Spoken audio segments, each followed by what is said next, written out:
right, sorry for not having any extra stuff in this video this week. Been pretty busy this week, adulting, making some life decisions type things. Hopefully by the time we record the Bible video, we'll have something to tell you guys. Maybe not. Might get good news, might get bad news about it, but I have to watch a Bible video to find out. So I didn't really have a lot of time to do extra stuff, but next week we should. All right, so before we start this one, I want to remind the guys that you have a vocab quiz, okay, this week, along with the homework that I'm assigning, which is not a lot, okay, and that's going to cover the vocab on page 196. Page 196, you will have a vocab quiz over this week, boys.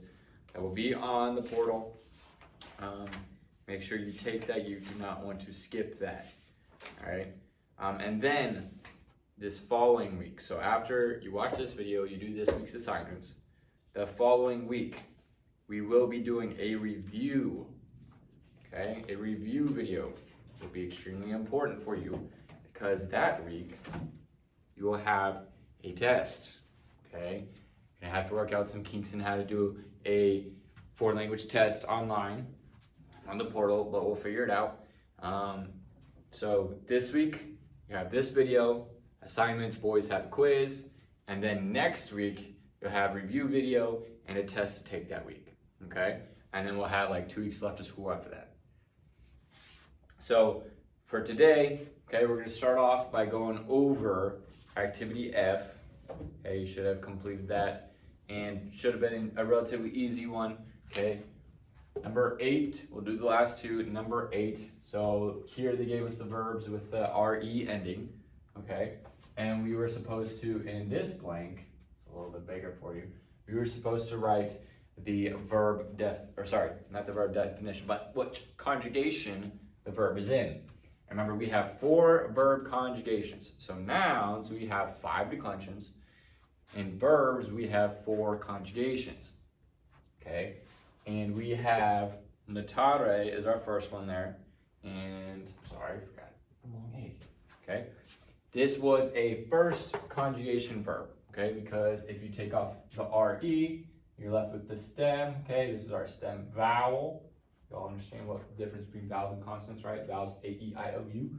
Okay, so the A before the RE makes it a first conjugation verb because all of the verbs that have an A before the RE are first conjugation verbs. And then we have, actually, let's just go all the way across. Let's work this way. Should have done that because that makes sense. I don't know why I was going to do that. But we had natas, okay? If you remember what we said was going to be important, moving forward, we're referring to our verb endings, OST mustisent, OST mustisent. Okay, say that over and over again so we get our first, second, third person, okay, and then our first, second, third person singular, first, second, third person plural. So OST, okay, S is the second one. Okay, remember we work singular first and then plural. So the second one, I remember my chart, okay, first person, second person, third person, second person is the second one. Okay, so I'm working with the second person here, and it is singular. Okay, so we are talking to somebody. All right, so you swim. You're supposed to translate in this blank here. You swim. And if you put, in parentheses, singular, great, because you could technically say you to multiple people. Mr. Alsock did that wrong. This blank is supposed to go here. Read the directions. Read the directions, Mr. Alstock. Here was supposed to go which pronoun, if we were going to use a pronoun, which we don't have to in Latin, but if we were going to use a pronoun, which one would we use? So we know that it's second person singular now. Okay, so what is the second person singular pronoun? If you look at that chart that you have in your book, in your textbook, right underneath the OST mustisent and all that, you have the pronouns, okay, or at least on the next page. It's kind of spread out a little bit for you guys to think. Page 189, you have your pronouns there at the bottom, okay? So if I'm going to use you singular in Latin, you're going to use to, you. To is our pronoun there. And then we already did this, you swim, and it is singular you. All right, so let's make sure we do this one correctly. Straight out of stock. All right, so invenire, okay? We haven't seen that ending re with this stem before.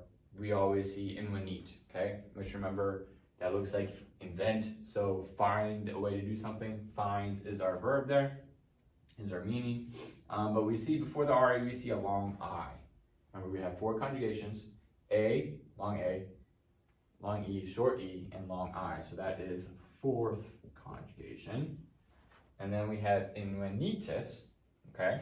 So I have ost, mus, tis, nt. Where does the tis fall? It falls in the second person plural, okay? So here we have the second person singular, here we have the second person plural, and our second person plural verb pronoun is vos, meaning you plural, so you. Hopefully it's plural, because hopefully more than one of you are watching this video. Here, our translation directly then would be you, and because it's plural, I'm going to put find, not finds, okay, because I'm talking to a group of people, plural, find, you find, okay? So you find this, or you find that, okay? And so if you want to, really, you could, to differentiate, plural you, all right? Hopefully that helps. Relatively easy setup for us, even though Mr. House might mess up. All right, so before we get to activity H, let's go over your answers for activity G.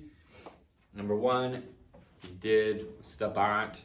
Okay, A, they were standing. Number 2, probably bent, we did.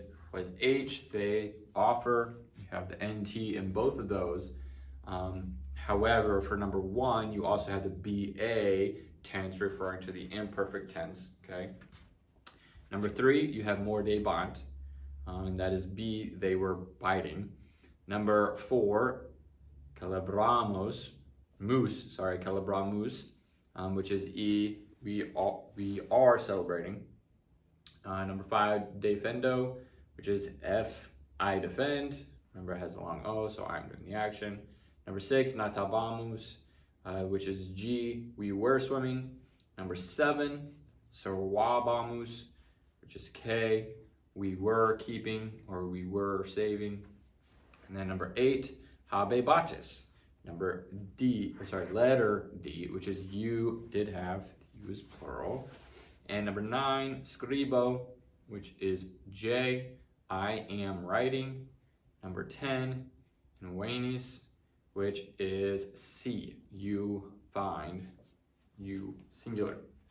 All right, so activity H, we have number 2, okay? Number 2 and number 5 were tricky for some of us, and even number 4 because it's got a couple of prepositional phrases in there. But let's start with number 2, okay? So we go back all the way to maybe about chapter 2 or chapter 3, where we are dealing with how to write a question in Latin, okay? So a little bit different than how we do it in English. Remember, they actually did not have question marks. They did not have punctuation in Latin. So that already is a difference. But if you remember, we had this word called an enclitic, okay? So we have an ending that we put on the end of a verb to let it be known that we were asking a question. And that ending is an E. That means a question is coming, okay? So when we find our verb in here, when we write it in Latin, we're gonna also put an NE at the end of it. And because it's a question, we're gonna put that usually at the very beginning. So you know it's a question from the very beginning, okay? So in our case, the sentence is, were they celebrating the great victory? And our verb is celebrating, okay? Who's doing the action? We, they. And we're talking about were they. So it is talking about plural group, and it is also imperfect because it's saying were they celebrating, okay? And then we also have to add the NE there to make it a question. All right, so our Latin verb is celebra. Okay, so that's what we have so far, because that is a first conjugation verb here. All right, so that is our stem so far. This is our stem. Now we have to put imperfect. We have to put which person it's in, okay? This, okay, they is a third person plural, okay? So we've used that one before. And then the tense, like we said, that is imperfect, right? So it's not present tense, and then we gotta put the NE on, okay? So out of those things, the tense comes first, okay? Because it is imperfect, right? It's not in the present tense, it's imperfect. And then, because it is they doing the action, I'm going to use third person plural, which would be NT. And that typically, when we use a verb, that would signify that's the end of the verb. However, because you're asking a question, we put the NE at the end. So it's a rather long verb, but in that one verb, you are writing this whole thing. And let it be known that there is a question. Just in that one big word right there. Celebrabotne. Okay? It's a little bit of a mouthful, but celebrabotne, okay, means were they celebrating? Now we have to finish the question. What were they celebrating? They were celebrating the great victory. And when we have an adjective, remember, it usually goes behind unless it's talking about size or number. Great could be a size. However, that's probably not what we're talking about here. But if you want to put it first, that's fine. So let's go ahead and put it first. And the word for great is magnus, okay, is the masculine, feminine, neuter.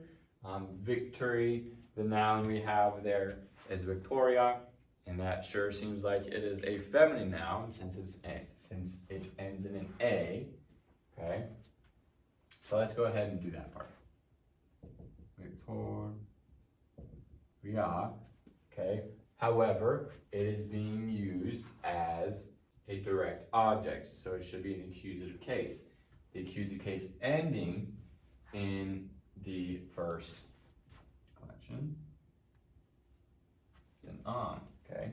Celebrabotne, Victoriam so far, but we also have to have our adjective in there. Our adjective is great. So remember, it has to agree in number, gender, and case. So we need our adjective to agree in gender. So we'll have the A most likely in there. It is feminine. Size, it is talking about a singular. Okay, it's one victory.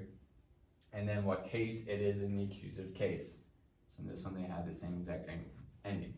So our sentence is Celebrabotne magnam victoriam, which is, were they celebrating the great victory? Number 4, the teacher was telling the pupils about life in Rome. So again, this could change based on who your teacher is. I'm obviously going to make it masculine.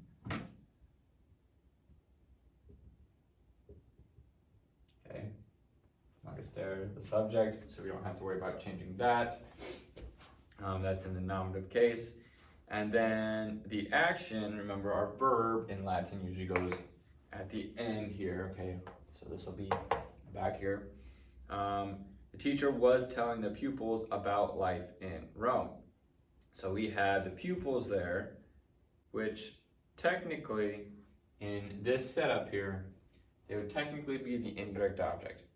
So we have prepositional phrases, but the teacher was telling about life in a roundabout way. That's technically the direct object, which you guys may get to in grammar, or maybe you already have, about how prepositional phrases can be used, okay, not when it's being used as the direct object. But my indirect object comes first, okay, and it is plural, so it needs to be in the dative case because it is the indirect object, and it needs to be plural. So second declension, dative, plural ending is a long IS. We have biscuit police. I spelled it right. And then we have about life in Rome. So our preposition being day, if we put it in the correct case, is vita.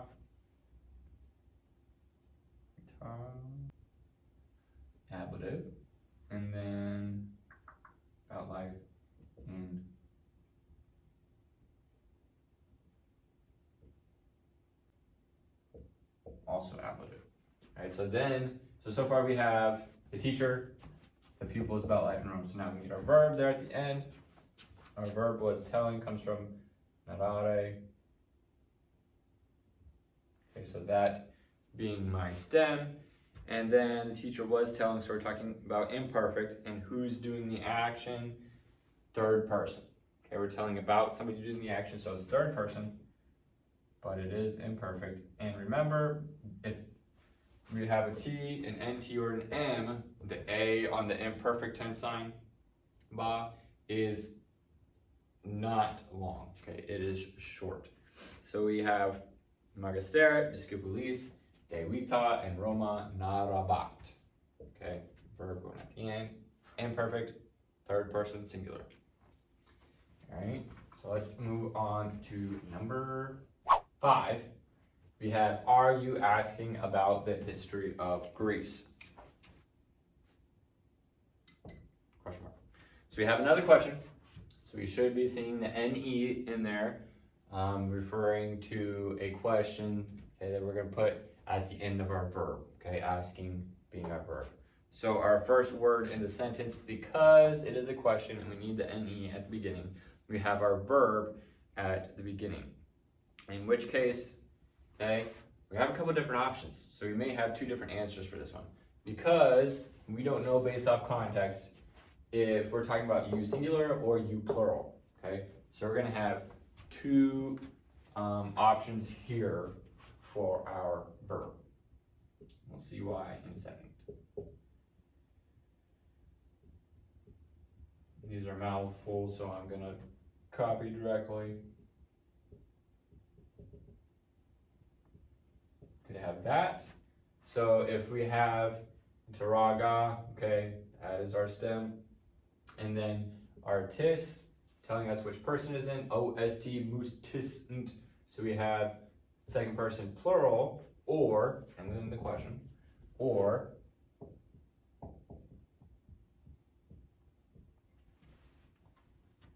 did I forget an R? I did forget an R.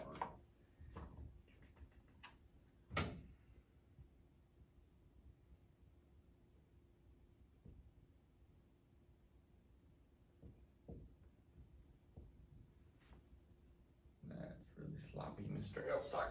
All right, interrogasne, okay? The S-O-S-T is second person singular. So you could be talking about a group of you or a singular you. Hence, you could have either or.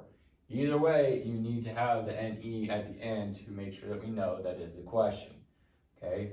Remember, there's no auxiliary, no helping verb because Latin did not use those. They were implied. Well, we implied them, okay? They didn't use them, so they didn't have them, right? But in order for it to make sense in English, we use them. Are you asking, okay, that's what we're saying right here, are you asking, either singular or plural, about the history of Rome?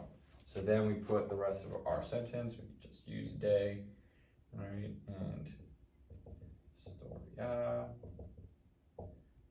ending. And then we have history of Greece. So Greece is possessive, so it is a genitive. You could say, are you asking about Greece's history, or are you asking about the history of Greece? Okay, so it's possessive.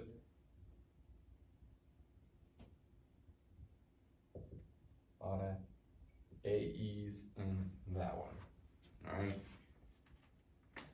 Are you asking about the history of Greece? And that finishes us up for activity H. So remember I said OST mustisnt is going to be important. OST mustisnt, first, second, third, singular, first, second, third, plural. You need to know that. Okay, we're going to see this again in today's lesson. Let's go ahead and begin reading though on page 190, where it says learning the forms of naro into tenses. It says to pronounce Latin verb forms correctly, read the pronunciation reminders carefully. We're just going to skim through these because I know you're probably not talking much in Latin at home. And as much as I would like to have a requirement where you are talking Latin, I don't know for sure if we'll get there, okay? But believe it or not, in case you haven't heard, some places where they were in the middle of a speech class, okay? And they're trying to get grades in for that. You know what they're doing? they're recording themselves at home taking a speech so that they can turn that in to class. Okay, so you're at home with everything else going on, you're trying to record a speech. Seen some of those videos, it's kind of funny. But don't know if we'll get there before the school year's out. We'll see. But it says pronunciation reminders. Latin has no silent letters. Pronounce all the R's in rarare. Okay, I emphasize a little bit extra. But remember R's, we kind of roll them a little bit if you can, but not like a just like just a short one, okay? So when you have two, it's kind of hard to roll both in a row. So it's narare. Okay, so you're saying narare. Okay, so we have three R's, two of them are together. Narare. So you almost kind of separate them a little bit. Narare. Accent the penult when it is long. Never accent the ultima, even when you are conjugating a verb and thinking carefully about the inflections. If you need a review on penult and ultima, that was like in chapter 1. And it says inflection variation. You need to highlight this though. In the imperfect tense, the first person inflection is M instead of O. In the imperfect tense, so where we have the BAs, the first person inflection is M instead of O. Okay, so we're not ro, I tell. When we go to the imperfect, that's not what it looks like. So if you look at page 191, okay, we see it set up pretty easily for us. If you go down, you see the OST moves to distant in plural, or sorry, in bold. And then when you go to the past imperfect tense, it's the same, except you're adding the B and the A, and then the first person you had the M instead of the O. So we had bam, bas, bat, bamus, batis, bat. Okay? And if you remember, okay, in last week's lesson, we said that the A is long except when coming before an M, a T, or an NT. So go ahead and look. If there's not an M, a T, or NT after it, the A is long. Okay? So we have naro, naras, narat, naramus, naratus, narant, narabam, narabas, narabat, narabamus, narabatus, narabat. You have a lot more fun with saying verbs like that than just narat or narant all the time. Now we have some different sounding endings, which make them sound a little bit more unique, a little bit more interesting. And now we can say a lot more with our sentences than just saying, oh, well, they're doing this, they're doing that, they're doing, they're.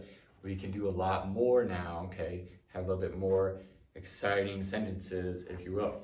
It says on page 191, underneath the chart, practice saying all the present and imperfect forms of naro until you know them and can give their meanings. Okay, so if you know the first person, second person, third person in the singular and the plural, this shouldn't be a problem for us, right? So we know first person singular is I, right? Second person singular is you. Third person singular is he, she, or it. And then we have in the plural, first person is we, okay, it's plural. Second person is you, could referring to plural as well. And then in the third person plural, we're talking about they, because it's a group of people or group of things. And then in the all you need to know for the next part of that is that you're now using imperfect instead of present tense. Okay, so you put all those together and you got that chart down. So let's go quickly. I tell, I am telling, I do tell, first person singular. You tell, you are telling, you do tell. Second person singular. Third person singular, he tells, he is telling, he does tell. Just go ahead and read all those down. And then you see in the imperfect tense, I told, I was telling, I did tell. Ways to say that in the imperfect tense that I was doing the action. Okay, so we should have that concept down. Right? If you don't, just go through the chart slowly, read it for yourself. Okay, read it all the way across so you got everything down. Clara says, why do those Latin words have so many English translations? So like for instance, you see naro and it says I tell, I am telling, I do tell. There's different options to use there. Marcusera says, because we have many auxiliaries in English, or helping verbs. Auxiliaries make it possible for us to express more ideas for some tenses than are possible in Latin, especially in the present and imperfect tenses. When you're translating from Latin, use the English verb or a verb phrase, which is the verb with the auxiliaries. So am telling is the verb phrase. Use the English verb for a verb or verb phrase that best fits the context. Now let's review the stem vowels for the 4 conjugations. Can you name them? Okay, and then you flip over to the next page. All right, so just in review, remember you find the stem vowels before the RE, right? So whatever is before that, that's the stem vowel in your verb. Okay, so for instance, imparare, okay, there's our RE, right before the RE is a long A. And remember, first conjugation is long A, second conjugation is long E, third conjugation is short E, and fourth conjugation is long I. So if those follow before the RE, that helps you differentiate which conjugation it should go in. So we look at Julia and what she says. She says a long A, long E, short E, and long I. Do you recall the explanation of the word stem from chapter 4? Goes back quite a bit. That's the page that has the little plant on the side. You may recall that the word stem can be a metaphor comparing a word to part of a plant. You were learning then about the stems of nouns. Paul says, you mean we're comparing what's left of a plant when the flowers and leaves are gone? Have you taken science, Paul? Come on, yes. Yes, the metaphor applies to verbs in the same way that it applies to nouns and adjectives. From verbs, we simply remove the infinitive inflection, RE, to get the stem. In the metaphorical term stem vowel, what do the leaves or the flower represent? Julia says the inflection that is removed. Now I see why it's called the stem vowel. Victor says, why isn't there a stem vowel in naro? Augustaire says, the long A disappeared before the O inflection, probably because the sounds of the long A and the long O are similar enough that the Romans, over a period of time, just made them into a singular sound. You need to know the verb inflections as well as you know the spelling of your own name. That would be the OST, mustisent. However, I don't know, some of you maybe you're having trouble spelling your name because it's been a while since you had to write it on a bunch of papers. Maybe you are writing a bunch of papers, I don't know. But OST, mustisent. OST, mustisent. OST, mustisent. Know it like the back of your hand. Now write, he says, on below in the present and the imperfect tenses. Compare your work with naro in the chart, checking for 1, the omission of macrons before T and NT. Kind of a big deal. The change from O to M in the first person singular, imperfect tense. So when I say I am telling, it's naro, but when I'm saying we are telling, when I say I am telling, it's naro, but when I say I was telling, it's narabam, narabam. Okay, so we take out the O after our imperfect BA. Okay, don't have an O, we have an M instead. Then it says, here are the first conjugation verbs you have worked with in the chapters so far. And it gives you the list there. All those verbs are in the first conjugation. Now, you could take the time to write on below in all the tenses before. All you're simply doing how you would do that. So you see where it has naro, nara, OST. Why I put that? Okay, you see that. You do the same thing with on below. Okay, so you already have the first person singular taken care of. And it is a first conjugation verb. Okay, so if we were to look up in the book, okay, it's long E, so take off the RE, it's first conjugation verb. Okay, so my stem vowel is a long A, okay, because it's part of the stem. It's the last part, so that is the stem vowel, is the long A. Ambulas, okay, because this is part of my stem here, right? It's not here, because we don't find the stem vowel there. We find it here. And then we would have lot, okay, so on and so forth, using the A the rest of the way. And then from there on down, it would look like the bold, okay, on page 191 is what you would replace all these parts with, okay. would look the same as in a row all the way down. Back to page 192, Victor says the stem vowel for do is short. Is that right? Mike Sarah says yes, do is a rare first conjugation verb with short a for a stem vowel. However, the conjugation forms are sometimes written with macron, so basically it doesn't matter. Next, we see learning the forms of the irregular verbs sum, esse in 2 tenses. Okay, so right now we've been working with our verb conjugations as regular verbs. Okay, so for instance, a regular verb in English would be walk. Okay, walking, walked. Okay, an irregular verb would be is, because in order to make it pass or something, it's not going to be the same stem, it's changing. Okay, so that would be an irregular verb. And so now we're going to work with our Latin irregular verbs such as est. Okay, that's how we have known it so far, which means is. The first 2 principal parts of the irregular verb that you know as est are sum and esse. When you compare esse with the infinitives of regular verbs, you can see how irregular the verb is. You have already worked with the forms sum, est, and sunt. Sum is I am, okay? We learned that when we were talking about I am the door on that page a few chapters back. Est means is, sunt means are, okay? So est is singular, sunt is plural. Here are all the present and imperfect forms with their translations. Notice that the imperfect tense sign be long a is not used with this irregular verb. Beginning with this chart, we will simplify the translation of third person by using just he for the singular, instead of saying he, she, it. This will save time when we discuss verb forms. Of course, in sentences where the context shows that the word is she or it, those pronouns should be used. So you see that chart right there. I am is sum, which we should have already known. If I'm saying you is something, sounds a little weird, right? So it's you are. So there we already see in English where our verbs change already. You are, okay, that is es. He is est, which we've worked with. We are is sumus.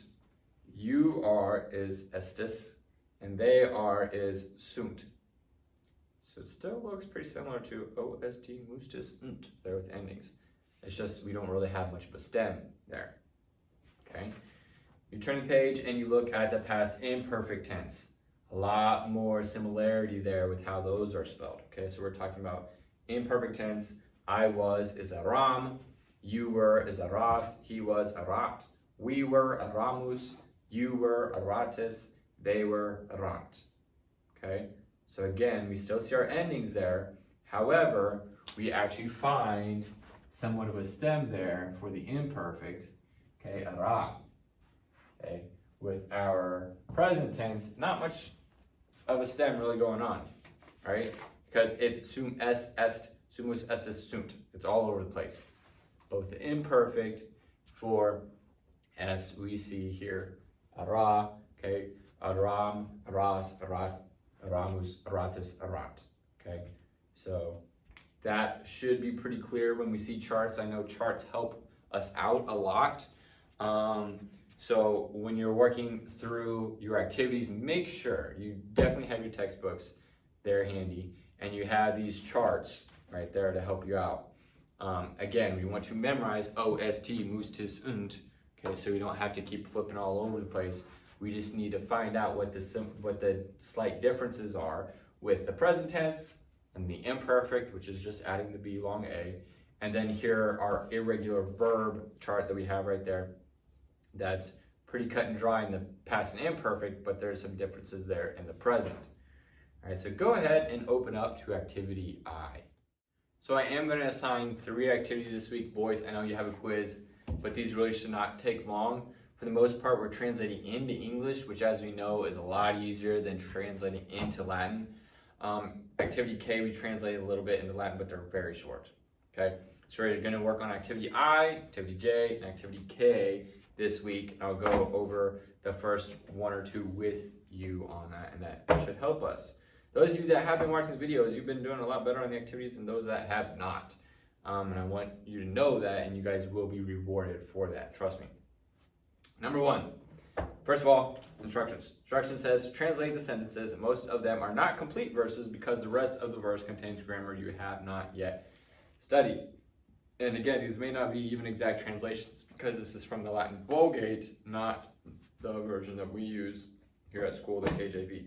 So number one, we have advocatum, apud patrem, habemus, Jesum Christum. Okay, we have two words there that we have not used. All right, we have advocatum, which is advocate, and then before for apud, or meaning before, not like it came before, but like you come before somebody, you are in the presence of somebody. Okay, so we have advocate, and then in the presence of, or before. And so we need to know where our verb is, which is habemus. Okay, if we see habemus, okay, O-S-T, mus, tis und. So it is plural, first person, we, habemus. We, and habet means has, how we always use it. So we have, okay, it is in the present, we have, and then advocatum, we have an advocate, and then we have before, we have an advocate before, and who do we have an advocate before? We have patrem, it's capitalized, okay, should help us out there, pater, right, patrem. We have an advocate before the Father, and the next two words should be really easy, Jesus Christ. We have an advocate before the Father, Jesus Christ. Number two, I'm pretty sure that you can do on your own. Remember, the charts on page 193 and 194 are going to be extremely helpful with this activity, the irregular verbs, okay? Number two, so those charts will help you out with that one to figure that out. Nos is a pronoun. Remember, if it wants to emphasize something in Latin, they will put the pronoun in there anyways, even if they don't need to. So technically, number two could say ex deo sumus, but instead they put the nos in there, the pronoun, and once you translate that, you'll figure out what that means. So let's go ahead and we'll skip down to a little bit more difficult of a one. Number 7. Okay, and there it says, the disciple said, Vere filius Dei es. Okay, after you do this one, it should help you with the next one, number 8. Okay, so the disciple said, we have vere, okay, seems very similar to our word for truly. So truly, we know the Bible starts off several sentences with truly, truly, okay. So truly is starting off their sentence here, truly. And then we have filius Dei es. Okay, so if we look at our verbs, that way we understand who the disciples are talking about doing the action. Okay, es, and we look at our chart where we see s on our linking verb, because again, s is an irregular verb. We see it on second person, singular, in the present tense, s, so you, okay? So the disciples said, truly you are, and then we see filius, okay, hopefully you remember what that means. That's pretty much spelled in the nominative case, so we don't have to look for a different ending there. Filius meaning son, okay, and it is capitalized. And Dei, we should all understand what that is changed from, and that's changed from Deus, okay, God. So the disciple said, truly you are the Son of God, okay, truly you are the Son of God. And once you get that phrase down, that really should help you with number 8. The only thing that you need to change is the verb and maybe the pronoun that it's talking about, because s is not the same as adrot. Everything else looks pretty much the same. Okay, so that should help you there with activity I. Activity J says, write each sentence in English, then change the Latin verb to the imperfect tense and translate just that one word. Number 1. Okay, so we have senatus est magnus. Senatus est magnus. So it says to do in that first blank, write each sentence in English. So we have to translate this sentence into English. Senatus, okay, if it was senator, okay, we would see that almost exact translation to our senator, okay, senatores, things like that. However, no R, so we're talking about the Senate, okay? I am the Senate. I am the Senate. Io sono il Senato. And est, meaning, we should all know this one, est, and then news the Senate is great, or the Senate is large. Maybe we should say large in this instance. Great would probably work too. Right? Either one is probably acceptable. Large might make a little bit more sense. Right? And then it says to then change the Latin verb to the imperfect tense and then translate just that one verb. So here we have to change our Latin verb to the imperfect tense. Right? So right here we have third person singular. Okay? So now we need third person singular but imperfect. So again, we have to then flip the page from 193 where we saw est, okay, to 194 where we see our imperfect tense, and we're going to use third person again, and we're going to see third person singular, which would be erat, okay. Erat is the third person singular imperfect verb. See that a little bit better. And then we had to translate just that one verb. Okay? So instead of is, if we make it imperfect, the Senate was large. Okay? All there is to that with number one. Let's go ahead and do another one together.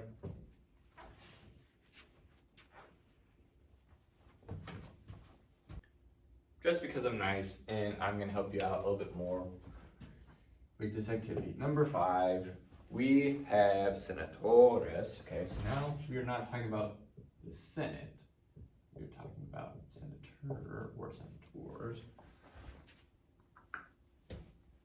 Sunt.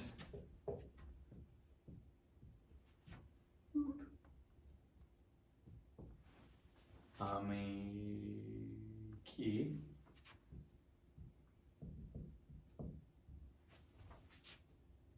Mei.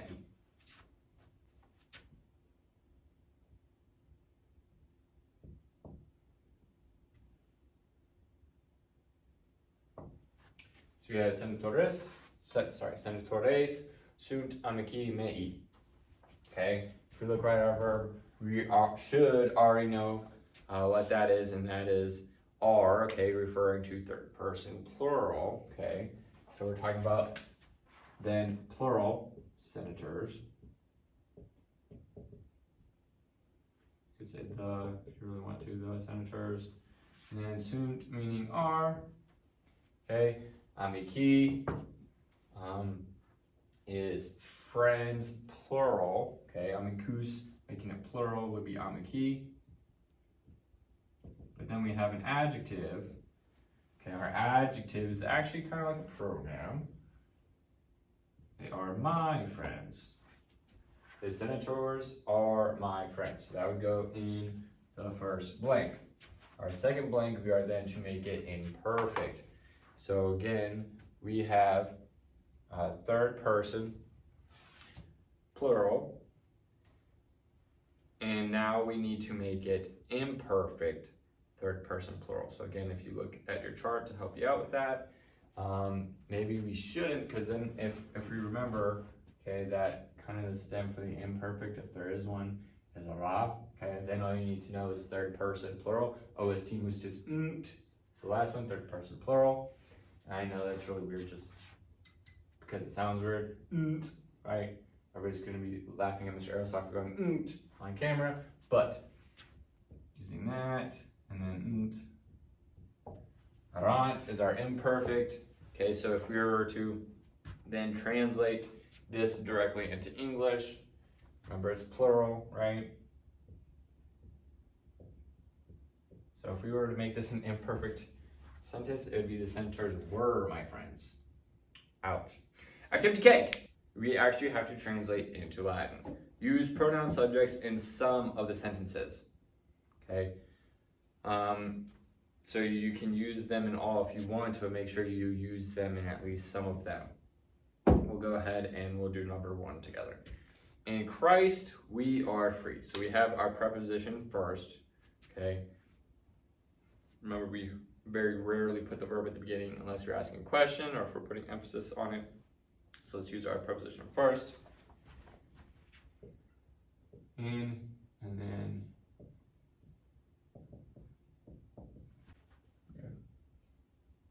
Christo, because it is second declension.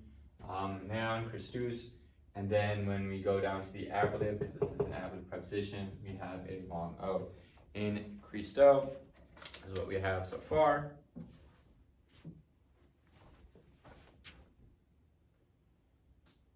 We have Christo, because Christo is the ablative form of Christus. Christus is second declension noun. Go down to second declension ablative, because it's an ablative preposition.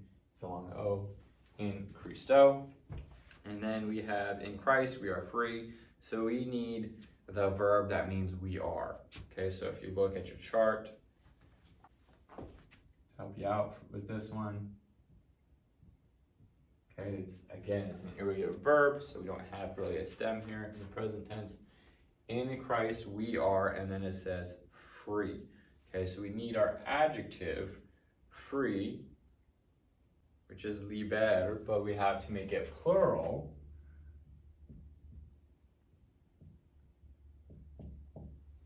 Liberi. In Christo sumus liberi.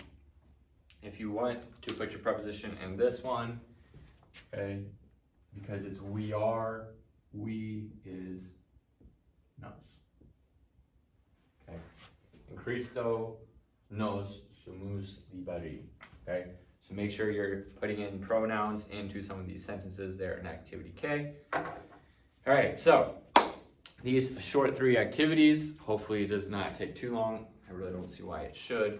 And then boys, you will have that vocab quiz this week as well. Again, since it's on the portal, it'll be a little bit different than our usual format, but I'll try to help you guys out as much as possible with that.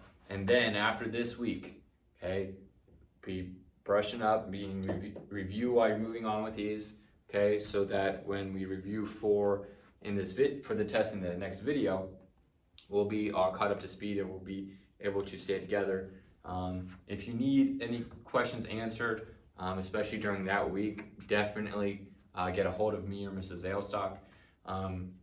We'll help you out before we take that test. And actually, girls, I have not talked to Mrs. Ailstock about this yet, about you guys having a test. So we'll see what her plans are. But boys, you definitely won't have a test, okay? No argument about that one. And then we'll take that test and then we'll move on from there. Hope to see you guys again next week.